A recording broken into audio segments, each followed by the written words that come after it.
Hello mothers, આજે આપણે વાત કરવાના છે ખૂબ જ હેલ્ધી અને પોષણયુક્ત ખોરાક એટલે કે મખાના વિશે. ઘણા મધર્સને એવો પ્રશ્ન થાય છે કે મારા બાળકને મખાના કેવી રીતે આપવું, ક્યારે આપવું અને કેટલા આપવું. તો આજે આપણે આ વિષય પર વાત કરવાના છીએ. પહેલા તો મખાનાને ઇંગ્લિશમાં ફોક્સનટ્સ અથવા તો લોટડ સીડ્સ પણ કહેવામાં આવે છે. મખાનામાં કેલ્શિયમ, પ્રોટીન, ફાઇબર અને આયરન હોય છે, જે બાળકોના હાડકાં મજબૂત બનાવે છે, બાળકોનું વજન વધારવામાં પણ ખૂબ સારી રીતે મદદ કરે છે અને પાચન માટે પણ તે ખૂબ સારું છે. તો હવે આપણે વાત કરીએ કે બાળકોને મખાના ક્યારથી આપવા જોઈએ. પહેલા તો બાળક 6 મહિનાનું છે ત્યાં સુધી આપણે બાળકોને હંમેશા બ્રેસ્ટ મિલ્ક જ આપવું જોઈએ.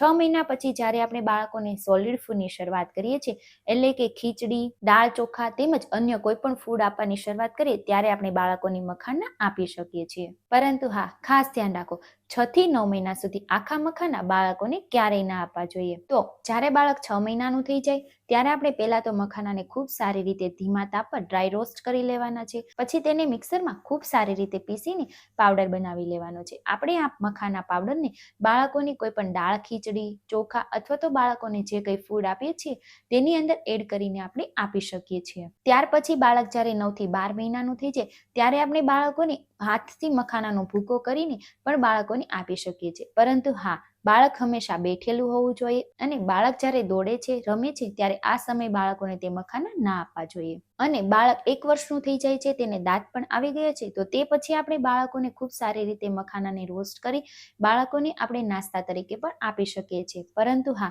ખાસ ધ્યાન રાખ, બાળક જ્યારે હંમેશા બેઠું હોય ત્યારે જ બાળકોને મખાના આપવા જોઈએ. તો હવે આપણે વાત કરીએ કે બાળકોને મખાના કેટલા આપવા જોઈએ. જ્યારે બાળક 6 થી 9 મહિનાનું છે તો આ સમયે આપણે બાળકોને અડધી ચમચી જેટલો જ મખાનાનો પાવડર દિવસમાં 1 વાર આપવો જોઈએ. બાળક જ્યારે 9 થી 1 વર્ષનું છે તો આ સમય દરમિયાન આપણે બાળકોને દિવસમાં 5 થી 6 મખાના આપી શકીએ છીએ. જ્યારે બાળક 1 વર્ષનું થઈ જાય છે, એટલે કે 1 થી 3 વર્ષની અંદર આપણે બાળકોને 8 થી 10 મખાના આપી શકીએ છીએ. અને 3 થી 5 વર્ષની અંદર આપણે બાળકોને નાની વાટકી જેટલા મખાના ખાવા માટે આપી શકીએ છીએ. પરંતુ હા, ખાસ યાદ રાખો, બાળકોને ડેલી મખાના આપવા જરૂરી નથી. બાળકોને અઠવાડિયામાં 3 થી 4 વાર મખાના આપી શકે તો તે પણ પૂરતા છે. તો હવે આપણે વાત કરીએ કે બાળકોને મખાના કેવી રીતે આપવા, એટલે કે બાળકોને મખાના આપવાની સરળ રીત. જ્યારે બાળક 6 થી 9 મહિનાનું છે ત્યારે તો આપણે બાળકોને પાવડર તરીકે મખાના આપી શકીએ છીએ. એટલે કે બાળકોના ફૂડની અંદર ખીચડી, દાળ, ચોખાની અંદર મિક્સ કરીને આપી શકીએ છીએ. ત્યાર પછી આપણે વાત કરીએ તો બાળકોને 2 વર્ષ પછી આપણે મખાના લાડુ બનાવીને આપીએ. એટલે કે મખાના લાડુ બનાવવા માટે પહેલા તો મખાનાને ખૂબ સારી રીતે રોસ્ટ કરી તેનો પાવડર બનાવી લો. પછી તેની અંદર થોડો ગોળ અને થોડું ઘી મિક્સ કરી તેના નાના નાના લાડુ વાળી લો, જે બાળકોને આપણે 2 વર્ષ પછી આપી શકીએ છીએ. જે બાળકો માટે હેલ્ધી છે અને વજન વધારવામાં પણ ખૂબ સારી રીતે ઉપયોગી પણ થાય છે. તો આવી રીતે બાળકોને આપણે અલગ અલગ રીતે મખાના આપી શકીએ છીએ. પરંતુ હા, મખાના જ્યારે બાળકોને આપો છો ત્યારે આ ખાસ વાત જરૂરથી ધ્યાનમાં રાખવી. એટલે કે જો બાળકોને એલર્જી હોય, ગળામાં ઇન્ફેક્શન હોય, બાળકોને વધારે ખાંસી હોય તો આ સમય દરમિયાન બાળકોને થોડા સમય માટે મખાના બિલકુલ ના આપવા. અને પછી સૌથી મહત્વની વાત, જ્યારે પણ બાળકોને મખાના આપીએ છીએ ત્યારે હંમેશા બાળકને બેસાડીને જ આપવા.